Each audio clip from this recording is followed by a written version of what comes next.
আমার মুমিন মুসলমান ভাইজান, মালিকি মাযহাবের ইমাম আল্লামা ইমাম মালিক রাহমাতুল্লাহি আলাইহি খুব মৃত্যুকে ভয় করতেন, আর আল্লাহর নবী বিশ্ব নবীর মহব্বত অন্তরে পোষণ করতেন।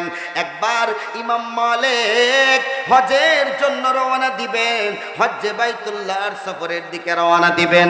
এমন অবস্থায় ওনার মনের মধ্যে একটা বিষয় জাগলো, মনের ভিতরে একটা চিন্তা ঘুরপাক খেলো, কি জানি আমার মৃত্যুটা মক্কাতে হয়ে যায়।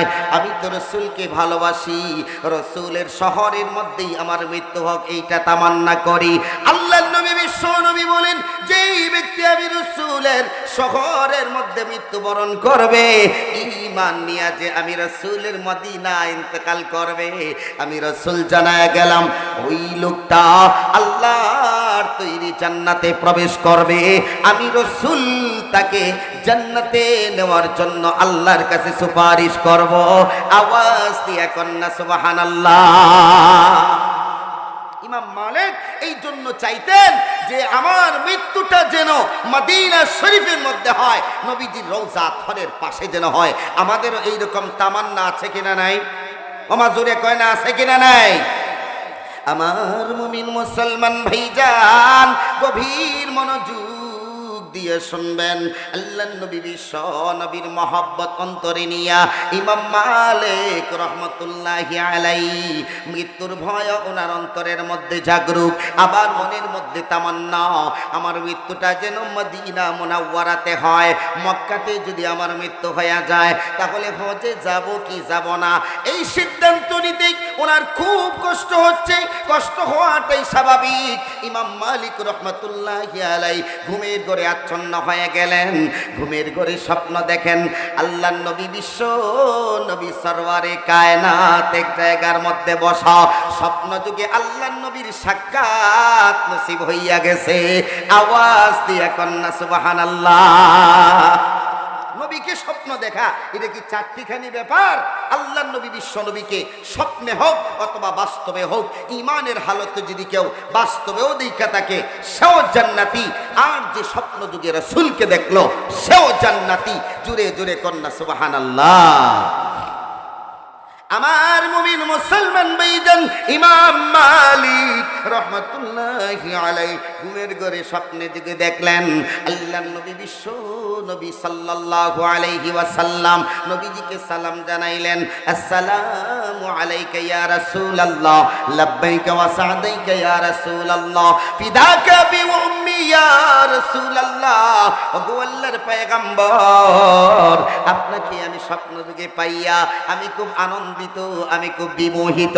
আল্লাহর নবী গো, আমার চাইতে আনন্দনা ওয়া হাবিবানা ওয়া মাওলানা মুহাম্মাদান আবদুহু ওয়া রাসূলুহু الذي أرسل إلى الناس كافة بشيرا ونذيرا وداعيا إلى الله بإذنه وسراجا منيرا. أما بعد فأعوذ بالله من الشيطان الرجيم. بسم الله الرحمن الرحيم. كل نفس ذائقة الموت.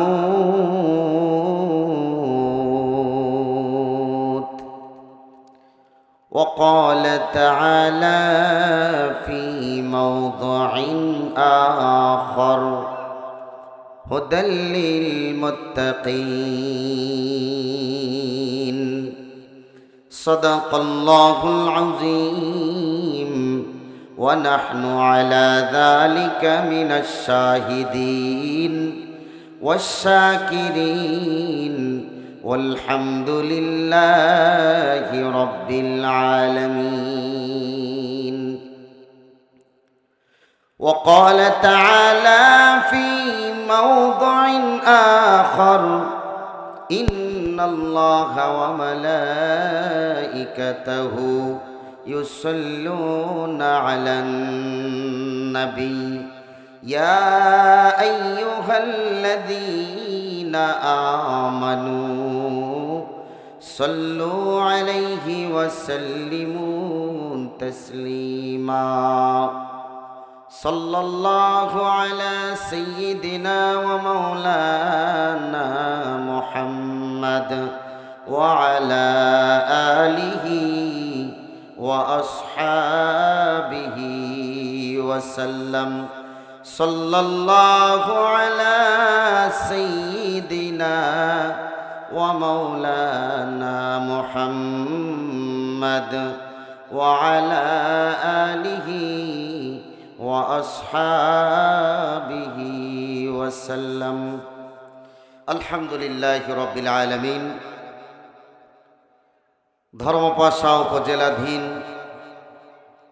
হলিদাকান্দা গ্রামে অবস্থিত নুরুল কোরআন কাসিমিয়া মাদ্রাসা কর্তৃক আয়োজিত আজকের এই ষষ্ঠ বার্ষিক ওয়াজ মাহফিলের বর্তমান অধিবেশনে সভাপতির আসনে সমাসীন অত্যন্ত শ্রদ্ধাভাজন মোহতারাম সদর ইজলাস হযরতুল আল্লাম হযরত মাওলানা আজিজুর রহমান হাকিমি সাহেব হাফিজাহুল্লাহ সহ দিগর হযরত উলামায়ে কেরাম মাশাইখে আযম পিতৃতুল্য মুরব্বিয়ানে কেরাম সম্মুখপানে অবস্থানরত দিন প্রিয় ইসলাম প্রিয় তাওহীদি জনতা পর্দার অন্তরাল থেকে অবস্থানরত আমার অবলা সরলা পর্দানিশীন মা ও বোনেরা আসন শুরুতেই মহান আল্লাহ পাকের দরবারে আলিশানে সকলেই কায়েমুল বাক্যে শুকর আদায় করি যে আল্লাহ তাবারক ওয়া তাআলা আযজা ওয়া জাল আপনাকে আমাকে অতি মেহেরবানি করে দয়া করে মায়া করে পৃথিবীর সমস্ত ঝামেলা উপেক্ষা করে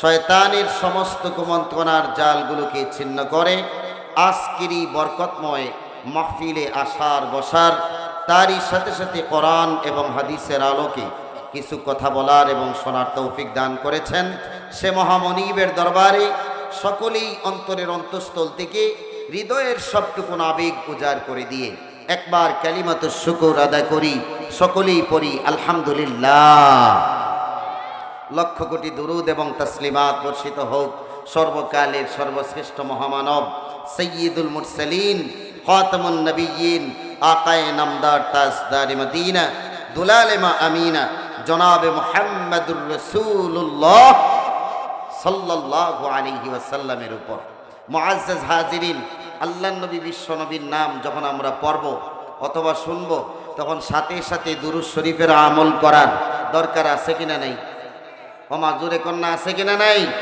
আমাদের প্রত্যেকেরই মৃত্যুর স্বাদ গ্রহণ করা লাগবে কি লাগবে না আর একটু জোরে কন্যা না মরতেন না আপনারা মরণ লাগবে নি এই জন্য মৃত্যুর আগে আগেই আমাদের উচিত মৃত্যুর জন্য প্রস্তুতি গ্রহণ করা আওয়াজ দিয়ে বলেন কথা ঠিক কিনা এই যে কবরস্থান আমাদেরকে ডাকছে প্রতিদিন আমাদেরকে আহ্বান করছে কবরস্থানের দিকে আমাদেরকে ডাকছে আমাদের প্রত্যেককেই কবরের দিকে একদিন পাড়ি দিতে হবে সেই সময়টা কবে সেটা কেউ জানি না হতে পারে এখন হতে পারে তখন যে কোনো মুহূর্তে আজরাইল আলাইহিস সালাতু ওয়াস সালাম আমাদের দরওয়াজায় এসে করা নাড়তে পারে আওয়াজ দিয়ে বলেন না কথা ঠিক কিনা এই জন্য আমাদের উচিত মৃত্যুর আগেই মৃত্যুর জন্য প্রস্তুতি গ্রহণ করা আসুন আমরা মরণের কথা স্মরণ করে একটি মরমী সঙ্গীত উপস্থাপন করছি আমার সাথে আপনারাও পড়বেন বলতে পারবেন ইনশাআল্লাহ আওয়াজ দিবেন তো ইনশাআল্লাহ গুরুস্তানি একটু মাটি বাইনা করে রাখ রে গুরুস্তানি একটু মাটি বাইনা করে রাখ গুরুস্তানি একটু মাটি বাইনা করে রাখ রে গুরুস্তানি একটু মাটি বাইনা করে রাখ আতর গোলাপ সুরমা চন্দন কাফন নামের দেহ বন্ধন আতর গোলাপ সুরমা চন্দন কাফন নামের দেহ বন্ধন আলমারিতে রাখ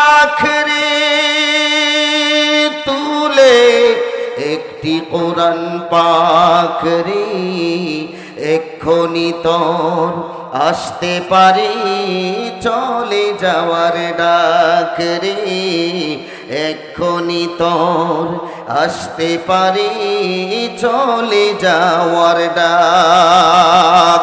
আওয়াজ দিয়ে বলেন কথা ঠিক কিনা? এখনই আমাদের মৃত্যুর ডাক আসতে পারে, সেজন্য তৈরি হওয়ার দরকার আছে কিনা নাই? আর একটু জোরে কোন আছে কিনা নাই?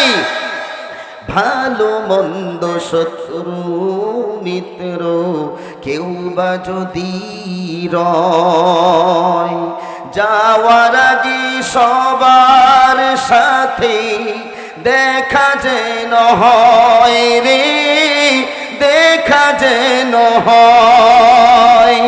ভালো মন্দ শত্রু মিত্র কেউ বা যদি রয়, যাওয়ার আগে সবার সাথে দেখা যেন হয় রে, দেখা যেন হয়। ধরতে তরে লাগবে 6 জন, আপন খুঁজে পাবি কয়জন? ধরতে তরে লাগবে 6 জন, আপন খুঁজে পাবি কয়জন? একলা ফেলে খাবে তোকে চিল শকুনার কাক রে এক্ষুনি তোর আসতে পারে চলে যাওয়ার ডাক রে এক্ষুনি তোর আসতে পারে চলে যাওয়ার ডাক রে এক্ষুনি তোর আসতে পারে চলে যাওয়ার ডাক। যে কোনো সময় মৃত্যু ডাক আসতে পারে কি পারে না? ওমা জোরে কন্যা পারে কি পারে না? আসুন আল্লাহ নবী বিশ্ব নবীর শানে দুরূদ শরীফ পড়ি। যেই ব্যক্তি বেশি বেশি নবীজির উপরে দুরূদ শরীফের আমল করে, মৃত্যুর কঠিন সময়ে নবীজির সাক্ষাৎ তার নসিব হবে। জোরে কোন সুবহানাল্লাহ। আর একটু জোরে কন্যা সুবহানাল্লাহ। তা আল্লাহ নবী বিশ্ব নবীর রওজায় সালাম জানানোর দরকার আছে কিনা নাই? দেখি হাতটা উঁচু করে দেখান তো কারা কারা সালাম দিবেন। আল্লাহ তাআলা আপনাদের সকলকে কবুল করুন। যে ভাইয়েরা রাস্তাঘাটে আছে ওনাদেরকে জান্নাতের বাগানে এসে বসার তৌফিক দান করুন। সকলে বলুন আমিন। আর একটু জোরে বলেন আমিন। আমার সাথে একটু শরীক হন। রাসূলের রওজা মোবারকে জানাইলা কো সালাম, নবীজির রওজা মোবারকে জানাইলা কো সালাম, রাসূলের রওজা মোবারকে জানাইলা কো সালাম, নবীজির রওজা মোবারকে জানাইলা কো সালাম। বাংলার প্রান্ত হতে রাসূল তোমায় দিল সপিলাম, বাংলার প্রান্ত হতে রাসূল তোমায় দিল সপিলাম, রাসূলের রওজা মুবারকে জানাইলা কো সালাম, নবীজির রওজা মুবারকে জানাইলা কো সালাম, রাসূলের রওজা মুবারকে জানাই। মা আর একটু জোরে বলেন না, রাসূলের রওজা মুবারকে জানাইলা কো সালাম, নবীজির রওজা মুবারকে জানাই লাখো সালাম। আমার ভাইয়েরা, আল্লাহ নবী বিশ্ব নবী সাল্লাল্লাহু আলাইহি ওয়াসাল্লামের শানে দুরূদ শরীফের আমল করার জোরে কোন দরকার আছে কিনা নাই? আর একটু জোরে জোরে কোন আছে কিনা নাই?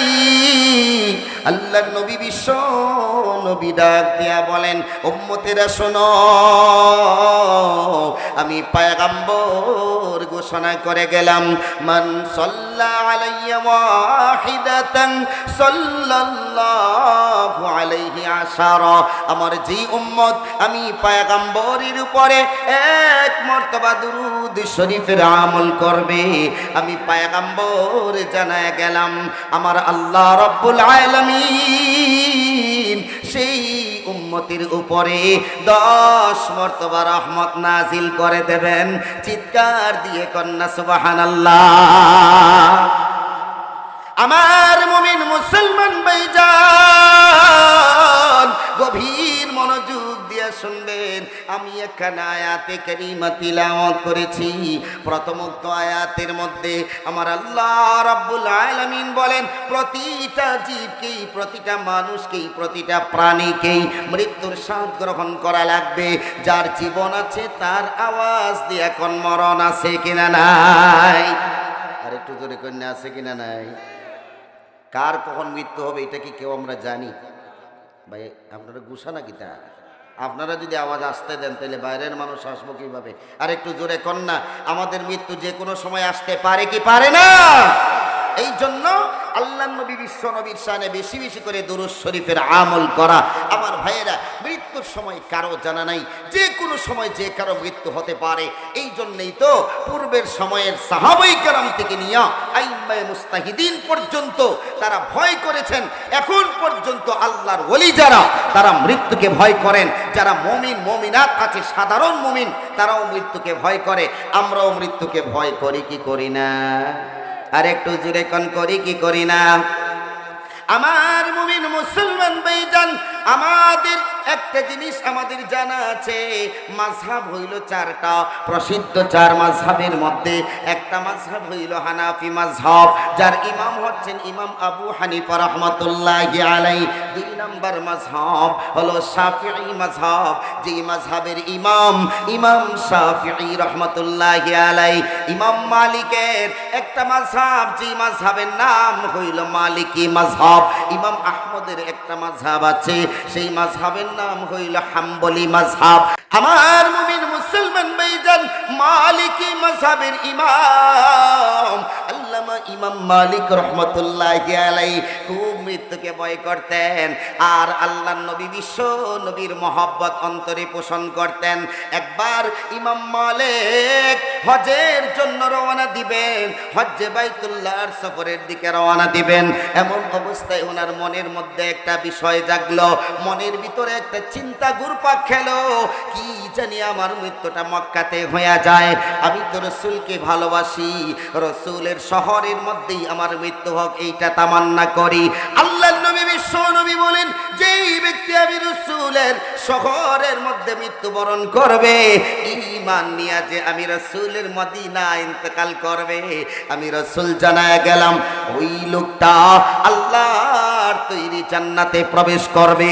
আমি রসুল তাকে জান্নাতে নেওয়ার জন্য আল্লাহর কাছে সুপারিশ করব। আওয়াজ দিয়ে কন্যা সুবহানাল্লাহ। ইমাম মালিক এই জন্য চাইতেন যে আমার মৃত্যুটা যেন মদিনা শরীফের মধ্যে হয়, নবীজির রওজা ঘরের পাশে যেন হয়। আমাদেরও এইরকম তামান্না আছে কিনা নাই? আমার জোরে কয় না, আছে কিনা নাই? আমার মুমিন মুসলমান ভাইজান, গভীর মনোযোগ দিয়ে শুনবেন। আল্লাহ নবী, বিশ্ব নবীর মহব্বত অন্তরে নিয়া ইমাম মালিক রহমতুল্লাহি আলাইহি মৃত্যুর ভয় ওনার অন্তরের মধ্যে জাগরুক, আবার মনের মধ্যে তামান্না, আমার মৃত্যুটা যেন মদিনা মুনাওয়ারাতে হয়। মক্কাতে যদি আমার মৃত্যু হয়ে যায় তাহলে হজে যাব কি যাব না, এই সিদ্ধান্ত নিতেই ওনার খুব কষ্ট হচ্ছে। কষ্ট হওয়াটাই স্বাভাবিক। ইমাম মালিক রহমতুল্লাহি আলাইহি ঘুমের ঘরে আচ্ছন্ন হয়ে গেলেন। ঘুমের ঘরে স্বপ্ন দেখেন আল্লাহ নবী, বিশ্ব নবী সরওয়ারে কায়নাত এক জায়গার মধ্যে বসা। স্বপ্ন যুগে আল্লাহ নবীর সাক্ষাৎ নসিব হইয়া গেছে। আওয়াজ দিয়া কন্যা সুবহানাল্লাহ। নবীকে স্বপ্ন দেখা এটা কি চারটিখানি ব্যাপার? আল্লাহ নবী, বিশ্ব নবীকে স্বপ্নে হোক অথবা বাস্তবে হোক, ইমানের হালতে যদি কেউ বাস্তবেও দেখা থাকে সেও জান্নাতি, আর যে স্বপ্ন যুগে রাসূলকে দেখলো সেও জান্নাতি। জুড়ে জুড়ে কন্যা সুবহানাল্লাহ। আমার মুমিন মুসলমান ভাইজান, ইমাম মালিক রহমতুল্লাহি আলাইহি ঘুমের ঘরে স্বপ্নে দিকে দেখলেন আল্লাহ নবী, বিশ্ব নবী সাল্লাল্লাহু আলাইহি ওয়াসাল্লাম নবীজিকে সালাম জানাইলেন, আসসালামু আলাইকা ইয়া রাসূলুল্লাহ, লাব্বাইকা ওয়া সাদাইকা ইয়া রাসূলুল্লাহ, ফিদাকা বি উম্মি ইয়া রাসূলুল্লাহ, ওগো আল্লাহর পয়গম্বর, আপনাকে আমি স্বপ্ন যুগে পাইয়া আমি খুব আনন্দিত, আমি খুব বিমোহিত। আল্লাহর নবী গো, আমার চাইতে আনন্দে এই পৃথিবীতে আর কেউ নাই। নবী আমার ডাক দেয়া কয়, মালিক, কেন তুমি দুশ্চিন্তাগ্রস্ত? তোমার চেহারার মধ্যে চিন্তার রেখা কেন ফুটে উঠেছে? আল্লাহর নবী বিশ্ব নবীকে হযরত ইমাম মালিক ডাক দেয়া বলেন, ইয়া রাসূলুল্লাহ, ইয়া হাবিবাল্লাহ, ওগো আল্লাহর পয়গম্বর, আমি ইমাম মালিকের সারা জীবনের স্বপ্ন আমার মৃত্যু যেন মদিনা শরীফের মধ্যে হয়। আল্লাহর নবী বিশ্ব নবী গো, আপনার রওজা থরের পাশে যেন আমার মৃত্যু হয়, আপনার শহর মদিনাতুল মুনাওয়ারার মধ্যে আমি মরতে চাই।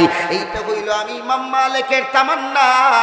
ইমাম মালিক রহমতুল্লাহি আলাইহি বলেন, আল্লাহর নবী গো, আমাকে একটু বলেন না আমার মৃত্যুটা কবে হবে? জোরে কন্যা সুবহানাল্লাহ। নবীর কাছে জিজ্ঞাসা ইমাম মালিক যে, ওগো নবীজি, আমার মৃত্যুটা কবে হবে এইটা একটু আমাকে বইলা দেন। আল্লাহর নবী বিশ্ব নবী সাল্লাল্লাহু আলাইহি ওয়াসাল্লাম স্বপ্ন যুগে ইমাম মালিক রহমতুল্লাহি আলাইহিকে এইভাবে হাতের 5টা আঙ্গুল দেখাইলেন। জোরে কন্যা কয়টা? হাতে আঙ্গুল থাকে কয়টা? 5টাই তো। 5টা আঙ্গুল দেখাইলেন। ইমাম মালিক আনন্দিত হয়ে গেলেন, মনে করছে প্রশ্নের জবাব পেয়ে গেছে। স্বপ্ন ভেঙ্গে গেল। সকালবেলা চিন্তায় আবার বিভোর হয়ে যায়, কিভাবে এই স্বপ্নের ব্যাখ্যাটা গ্রহণ করবে। এই 5 আঙ্গুল দিয়া নবীজি কি বুঝাইছেন? 5 বছর না 5 মাস না 5 দিন না 5 ঘন্টা না 5 মিনিট, বলেন দেখি এই স্বপ্নের ব্যাখ্যা জানার দরকার আছে কিনা নাই? ইমাম মালিক চিন্তার মধ্যে পড়ে গেলেন। কত সময় নবীজি 5 আঙ্গুল দিয়ে কি বুঝাইলেন? 5 দিন, 5 মাস, 5 সপ্তাহ, 5 বছর নাকি? চিন্তার মধ্যে পড়ে গেলেন। ইমাম মালিক রহমতুল্লাহি আলাইহি যদি উনি একজন মাযহাবের ইমাম, কিন্তু আল্লাহ তাআলা সকলকে সব বিষয়ে জ্ঞাত করেন না। সব বিষয়ে আল্লাহ তাআলা সকলকে সব বিষয়ের ইলম দান করেন না।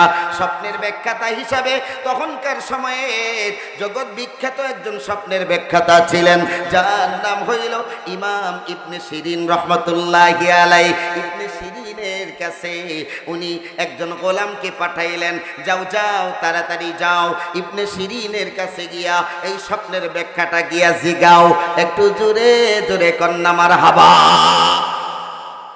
গোলামটা চিঠি নিয়ে ইমাম ইবনে সিরিন রহমতুল্লাহি আলাইহির কাছে যায়। ইবনে সিরিনের কাছে গিয়া বলে, ও ইমাম ইবনে সিরিন, আমাকে মদিনা শরীফ থেকে একজন এই খটটা পাঠাইছে, দেখেন একটু। আল্লাহর নবী বিশ্ব নবী স্বপ্ন যুগে 5টা আঙ্গুল দেখাইছেন, এই 5 আঙ্গুল দিয়ে কি বোঝানো হয়েছে এইটার ব্যাখ্যা দেন। এবার ইমাম ইবনে সিরিনের এই কথার পরিপ্রেক্ষিতে গোলামকে ডাক দিয়া বলেন, ইমাম ইবনে সিরিন, এই স্বপ্ন কে দেখেছে? গোলাম ডাক দিয়া কয়, যিনি দেখেছেন উনি বারণ করেছেন যাতে ওনার নামটা উচ্চারণ করা না হয়। ইমাম ইবনে সিরিন বলেন, এই নাম বলার আগ পর্যন্ত আমি ইবনে সিরিন এই স্বপ্নের ব্যাখ্যাটা আমি বলবো না। আবার গোলাম মদিনা মুনাওয়ারাতে চলে যায়, ইমাম মালিক রহমতুল্লাহি আলাইহির কাছে যায়, গিয়া বলে এইরকম এইরকম। ইবনে সিরিন নাম জিজ্ঞাসা করেছেন, আবার ইমাম মালিক নাম সহকারে গোলামকে পাঠাইলেন। এবার ইবনে সিরিন রহমতুল্লাহি আলাইহি ডাক দিয়ে কয়, রে গোলাম, আমি আগেই ভেবেছিলাম মদিনা শরীফের মধ্যে যদি কেউ এইরকম স্বপ্ন দেখে তাহলে উনি ইমাম মালিকই হবেন। ইমাম মালিক ছাড়া আর কেউ এইরকম স্বপ্ন দেখতে পারে না। আওয়াজ দিয়া কন্যা সুবহানাল্লাহ।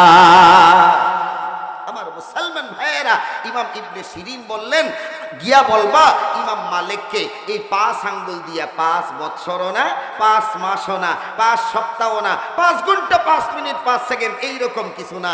এই 5 আঙ্গুল দিয়া আল্লাহর নবী বুঝাইছেন কোরআনুল কারীমের এক আয়াতের ব্যাখ্যা, যেখানে আল্লাহ বলেছেন 5টা বিষয়ের ইলম আল্লাহ সারা দুনিয়াতে কেউ জানে না, নবী নিজেও জানেন না। এই 5 বিষয়ের ইলম আল্লাহ কাউকে দান করেন নাই। এর একমাত্র ইলম আছে কার কাছে? জোরে কর। আর একটু জোরে জোরে কন্যাকার কাছে। আমার মুমিন মুসলমান ভাইজান গভীর মনোযোগ দিয়ে শুনবেন।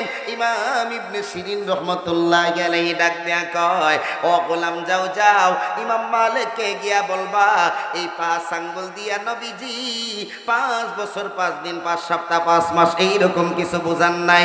আল্লাহর নবী বলেছেন 5 বিষয়ের এলেম আল্লাহ ছাড়া কেউ জানে না, আমি নবীও জানি না।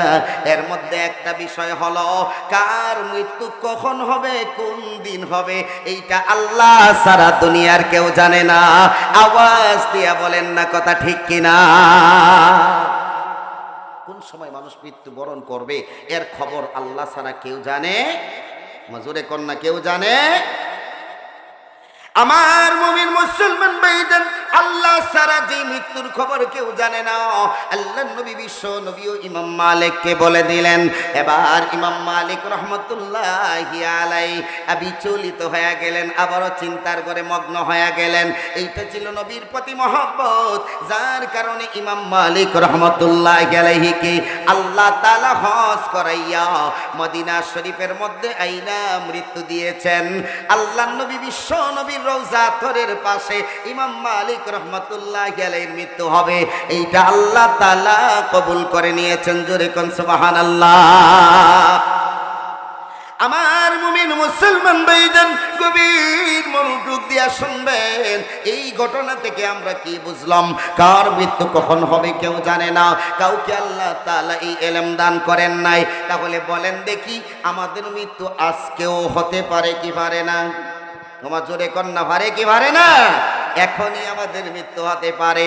এই জন্য মরণের আগে আমাদের উচিত মৃত্যুর জন্য প্রস্তুতি গ্রহণ করা, মৃত্যুর জন্য প্রস্তুতি গ্রহণ করা।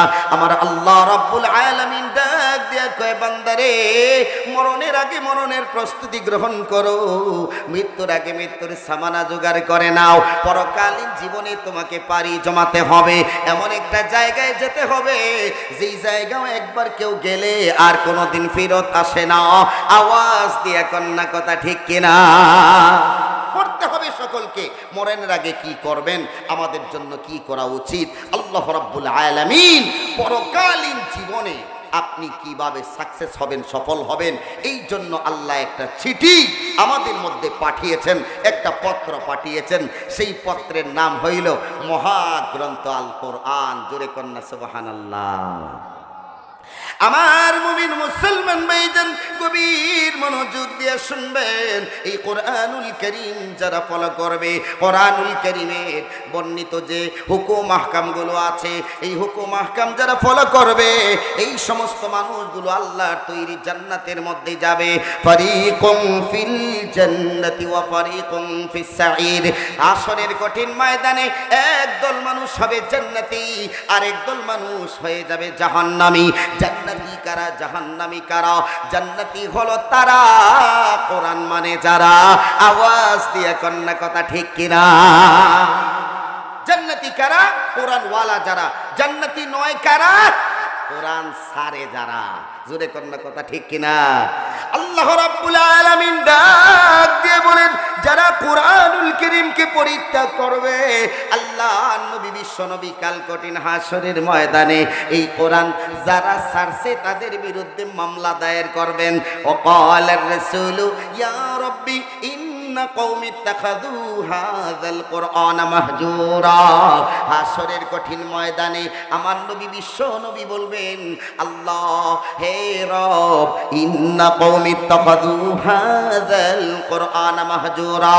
আমার কওম কোরআনকে পরিত্যাগ করেছিল। এই যে ওরা কোরআনুল কারীমের মাহফিলের মধ্যে যায় নাই, জাতকা গানের মধ্যে গেছে, উরুসের মধ্যে গেছে, কিন্তু কোরআনের মজমার মধ্যে সে যায় নাই। ওগো আল্লাহ, আমার এই উম্মতগুলো আমার এই কোরআনটাকে তারা সম্মান দেখায় নাই, সম্মানজনক ভাবে গ্রহণ করে নাই। এই কোরআন দিয়ে তাদের জীবন সাজায় নাই, কোরআন দিয়ে তাদের পরিবারকে সাজায় নাই, কোরআনুল কারীম দ্বারা সমাজকে পরিচালনা করে নাই, কোরআনুল কারীম দ্বারা রাষ্ট্র গঠন করে নাই। ওগো আল্লাহ, আজকের এই দিনে আমি তাদের বিরুদ্ধে মামলা দায়ের করলাম।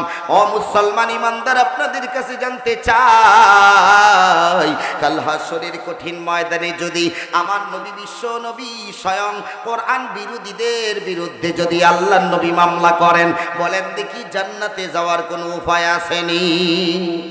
জোরে কন্যা আসেনি? এই জন্য আমাদের উচিত কোরআন ওয়ালা হওয়া। জোরে কন্যা কি ওয়ালা হওয়া? কোরআন ওয়ালা।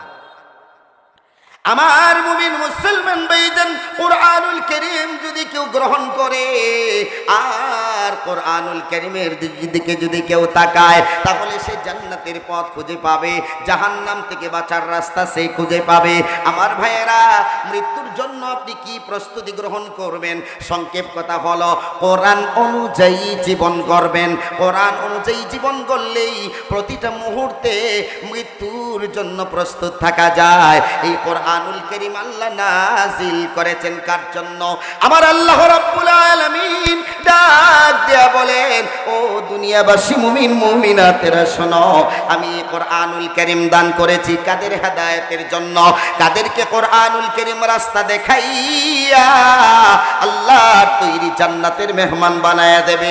আমার আল্লাহ ডাক দেয়া বলেন, ও দুনিয়াবাসী মানুষেরা শোনো, এই কোরআনুল কারীম কাদের জন্য হেদায়েত, কাদের জন্য পথ প্রদর্শক? হুদাল্লিল মুত্তাকিন, যারা তাকওয়া অবলম্বন করে, যারা আল্লাহ তাআলাকে ভয় করে, এই সমস্ত মানুষকে কোরআনুল কারীম পথ দেখাইয়া আল্লাহর তৈরি জান্নাতের মধ্যে নিয়ে যাবে। আওয়াজ দিয়া কন্যা সুবহানাল্লাহ। এই জন্য তাকওয়া দরকার। কোরআন আমাদেরকে শিক্ষা দেয় তাকওয়া আগে অর্জন কর, তাহলে আল্লাহর প্রত্যেকটা বিধান তোমার জন্য মানতে সহজ। আর যার ভিতরে তাকওয়া নাই, আল্লাহর কোরআনেরও তার কাছে কোনো দাম, আমার জোরে কন্যা দাম নাই।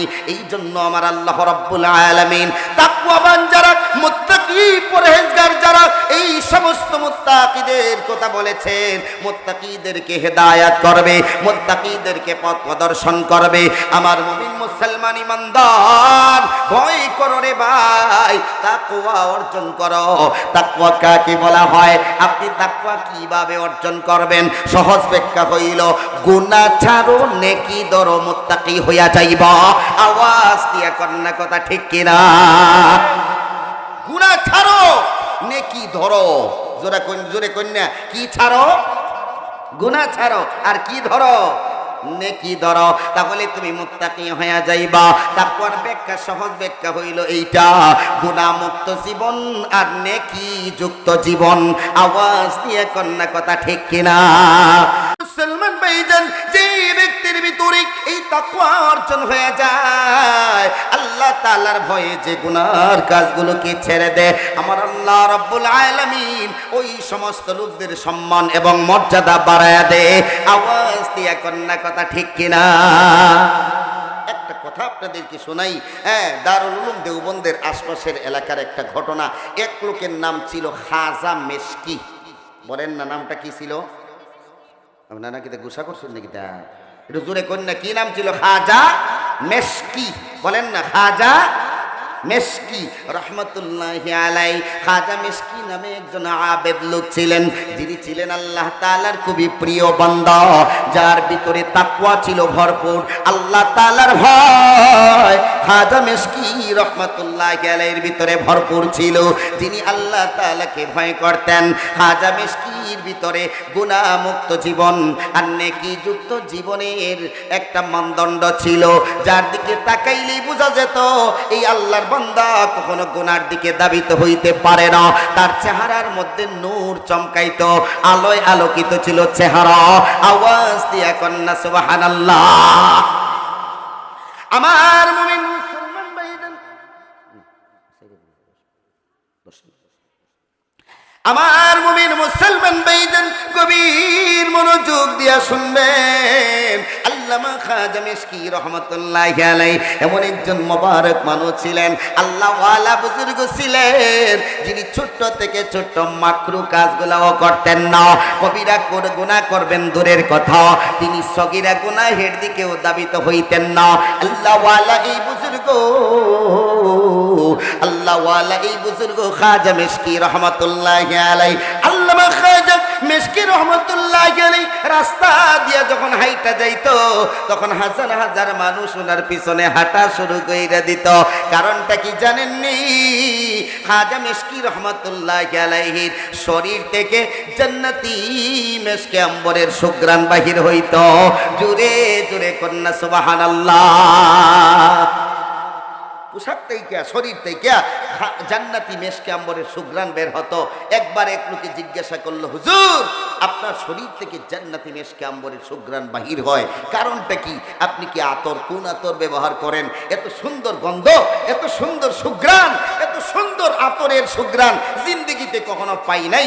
ও খাজা মিশকি, কিভাবে আপনার শরীরের মধ্যে এই সুঘ্রাণ আপনি লাগাইছেন, কোন জায়গা থেকে আনছেন, এই তথ্যটা বলতে হবে। খাজা মিশকি কয়, সব তথ্য সকলকে বলা যায়? ওমা জোরে কন্যা, সকলকে বলা যায় না। আমার মুমিন মুসলমান ভাইজান, এই লোকটা বলল, হুজুর আপনাকে খুবই ভালোবাসি, আজকে আপনাকে বলতেই হবে কিভাবে আপনার শরীরের মধ্যে জান্নাতি মেশকে আম্বরের সুঘ্রাণ বাহির হয়।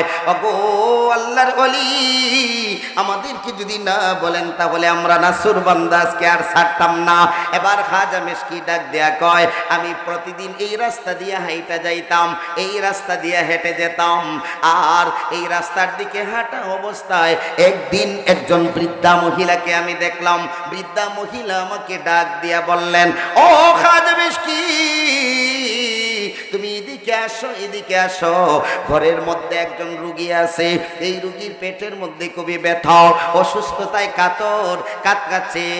আল্লাহর ওলি গো, মেহেরবানি করে একটু জারফুক দিয়া যান, একটু ফু দিয়া যান। আমাদের এলাকায় ইমাম সাহেবদেরকে পাইলে বলেন দেখি, রুগীরা এইভাবে আটকায় কি আটকায় না? ইমাম সাহেবের কাছে অসুখ বিসুখ হইলে, ইমাম সাহেব হুজুর একটু পানি ভইরা দেন, ইমাম সাহেব হুজুর আমার ছেলেটারে জিনে ধরছে, একটু জিন ছাড়াইয়া দেন, জিন বুত ছাড়াইয়া দেন, এইরকম সাহায্য চায় কি চায় না? আর একটু জোরে কন্যা, চায় কি চায় না? আমার মুমিন মুসলমান ভাইজান, গভীর মনোযোগ দিয়া শুনবেন। আল্লাহর ওলি খাজা মিশকি রহমাতুল্লাহি আলাইহি উনি ডাক দিয়া কয়, ও লোক সকল শোনো, বৃদ্ধা মহিলা আমাকে বললেন ঘরের ভিতরে একজন রোগী আছে। আমি গেলাম রোগীর সেবা শুশ্রূষা করার জন্য। ঘরের ভিতরে যাওয়া মাত্রই ওই বৃদ্ধা মহিলা দরজাটাকে লক করে দিল, তালা মেরে দিল, তালা দিয়ে একবারে বন্ধ করে দিল। তাকায় দেখলাম একজন সুন্দরী রূপসী সুরসী কন্যা, একজন যুবতী মহিলা ওই ঘরের ভিতরে বসা। সে সজ্জিত অবস্থায়, সুন্দর পোশাক পরিহিত অবস্থায় বসে আছে। বিশ্ব সুন্দরী নায়িকাদের মতো, গায়িকাদের মতো আকর্ষণীয়, লাবণীয়, লোভনীয় এমন পোশাক পরিধান করেছে। ডাক দিয়ে কয়, ও খাজা মিশকি, তুমি এই রাস্তা দিয়ে যখন হাইটা যাও, প্রতিদিন তোমার নূরানি চেহারার দিকে যখন তাকাই, তখন আমার ভিতরে একটা প্রেম জাগ্রত হয়, ভালোবাসা জাগ্রত হয়। আমার মনের মধ্যে খাহেশ ছিল তোমার সাথে আমি একটা সম্পর্ক করব। নাউযু বিল্লাহি মিন যালিক। আমার মুমিন মুসলমান ভাইজান, খাজা মিশকিকে ডাক দিয়া মেয়েটা কয়, ও খাজা মিশকি, তোমার সাথে আমি আকাম কুকাম করতে চাই। জোরে কন্যা নাউযু বিল্লাহ। আর একটু জোরে কন্যা নাউযু বিল্লাহ। হুজুর কয়, কি কোন অসম্ভব ব্যাপার। উনি চক্ষুটাকে নিম্নগামী করে দিলেন, বের হয়ে যাবেন। এমন অবস্থায় মেয়েটা ডাক দিয়া কয়, ও খাজা মিশকি, আপনি যদি ঘর থেকে বের হওয়ার চেষ্টা করেন তাহলে চিল্লা চিল্লি করব, মানুষকে ডাক দিয়া বলবো আপনি আমার ইজ্জত নষ্ট করার জন্য চেষ্টা করেছেন, তাহলে আপনার ইজ্জত শেষ। আমার জোরে কন্যা কথা ঠিক কিনা? আমার মুমিন মুসলমান ভাইজান, আল্লামা খাজা মিশকি রহমাতুল্লাহি আলাইহি ডাক দিয়া কয়, আল্লাহ তাআলার কাছে আপনার আল্লাহ তাআলার কাছে নিমগ্ন হয়ে গেলেন। আল্লাহর ধ্যানে নিমগ্ন হইয়া খাজা মিশকি রহমাতুল্লাহি আলাইহি আল্লাহ তাআলার কাছে সাহায্য চাওয়া শুরু করলেন। আল্লাহ গো, আমাকে মেহেরবানি করে এই গুনার কাছ থেকে বাঁচাও। আমরা যদি এরকম চান্স পাইতাম তাইলে ছাড়তাম না হয়তো, কিন্তু খাজা মিশকি মেশকি এইরকম একটা সুযোগ পাইয়া আল্লাহ তাআলার কাছে সাহায্য চায়, আল্লাহর কাছে কান্নাকাটি করে।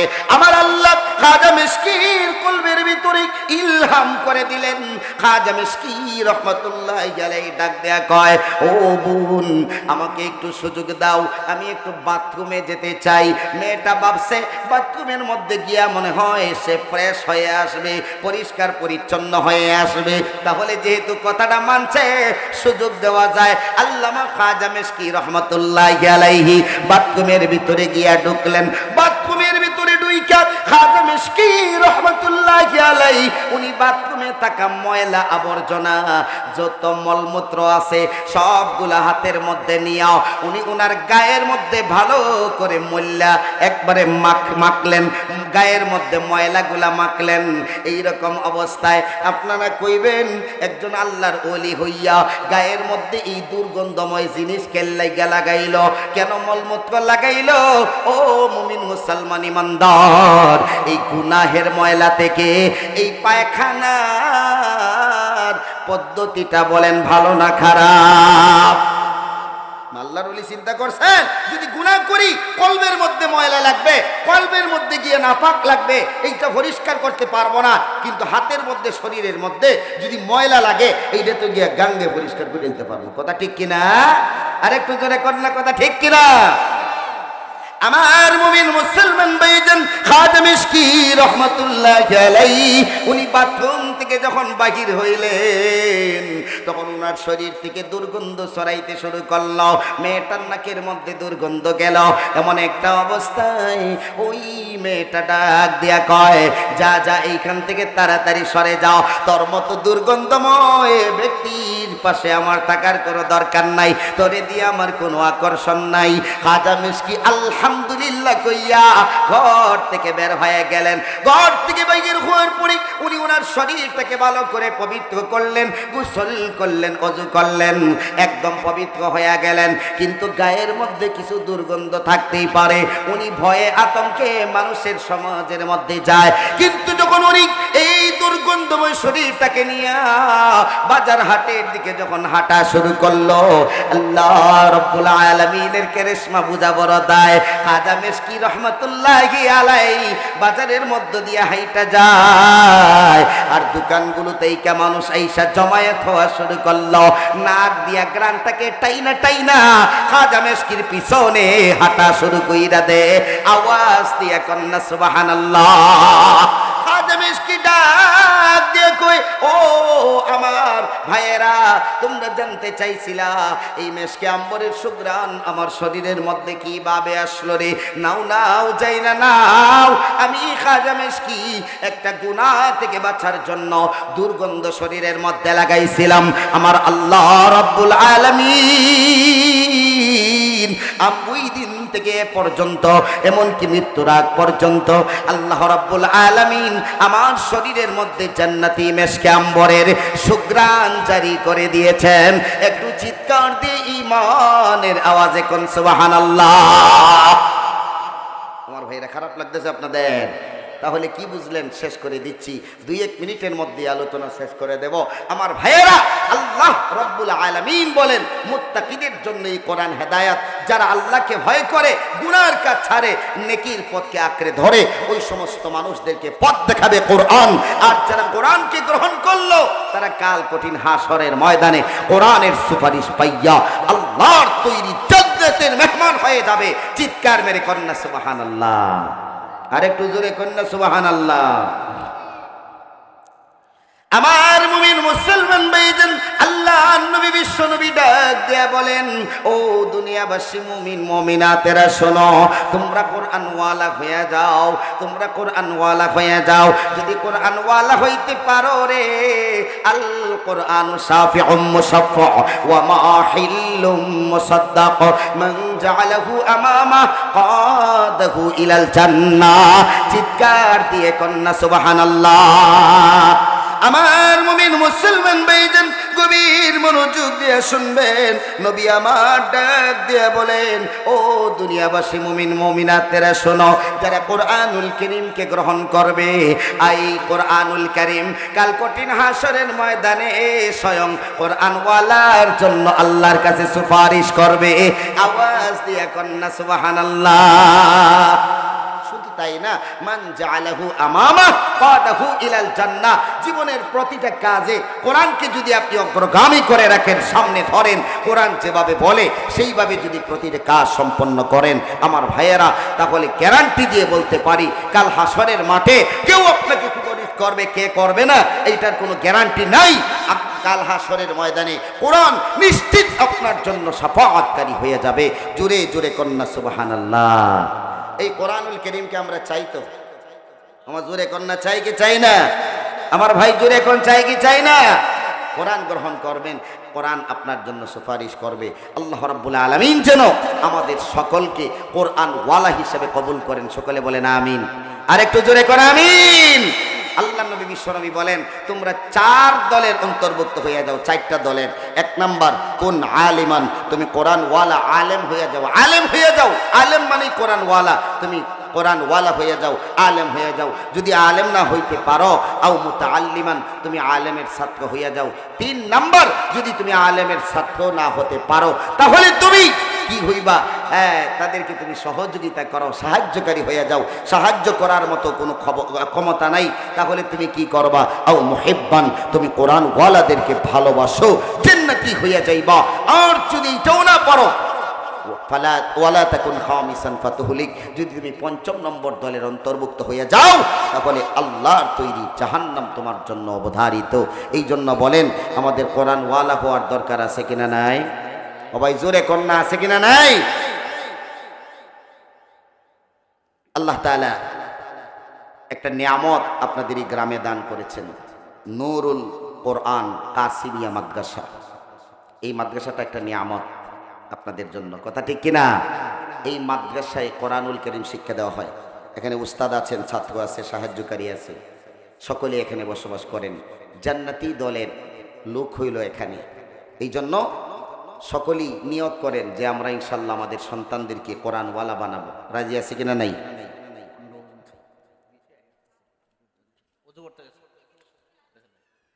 আচ্ছা ভাই, তাহলে কোরআনুল কারীম যারা গ্রহণ করবে এরাই হবে জান্নাতি। কোরআনের সাথে যারা সম্পর্ক রাখবে এরাই হবে জান্নাতি। আলেম যদি একজন হয়, আপনার সন্তান অথবা আপনার নাতি, আপনার ভাতিজা, কোনো না কোনোভাবে যদি একজন আলেমের সাথে আপনার সম্পর্ক হইয়া যায়, তাহলে এই কোরআনওয়ালা আপনাকেও সুপারিশ করে জান্নাতের মধ্যে নিয়ে যাবে। সুবহানাল্লাহ জোরে কন্যা। মান ক্বরাআল কোরআনা ফাস্তাযহারাহু ফাআহাল্লা হালালা ওয়া হাররামা হারামা আদখালাহুল্লাহু তাআলাল জান্নাহ। যে ব্যক্তি কোরআনুল কারীমকে গ্রহণ করে নেয়, কোরআন পড়ে আর হালালকে হালাল হিসেবে মানে, হারামগুলোকে পরিত্যাগ করে, ওই সমস্ত মানুষদের জন্য আল্লাহ রাব্বুল আলামিন অফার রেখেছেন। তাদেরকে তো জান্নাতে প্রবেশ করাবেন এবং তাদেরকে একটা সুপ্রিম পাওয়ার দেওয়া হবে, যেই পাওয়ারের নাম হইল তারা জাহান্নামী সাব্যস্ত 10 জন লোককে সুপারিশ কইরা আল্লাহর তৈরি জান্নাতের মেহমান বানায় দেব। সুবহানাল্লাহ কান জোরে, আর একটু জোরে বলেন সুবহানাল্লাহ।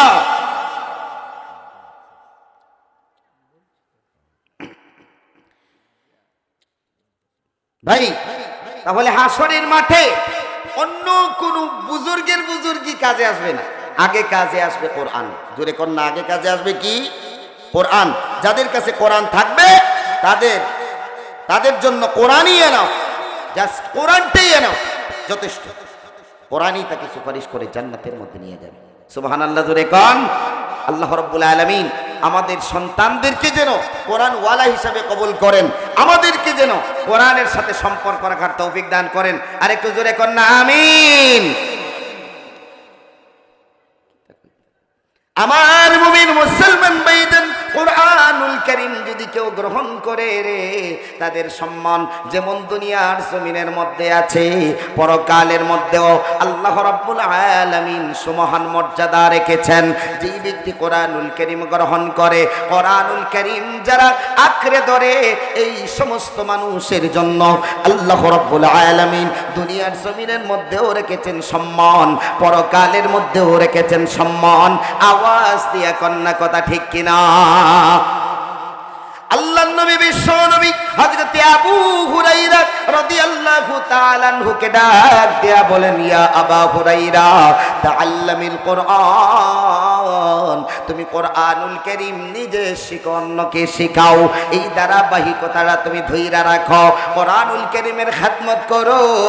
যদি আজকের সমাজের মধ্যে কোরআনের যারা খেদমত করে, যারা মাদ্রাসায় পড়ায়, যারা মসজিদে ইমামতি করে, তাদের বেতন দুনিয়াদার চাকরিজীবীর চাইতে কম।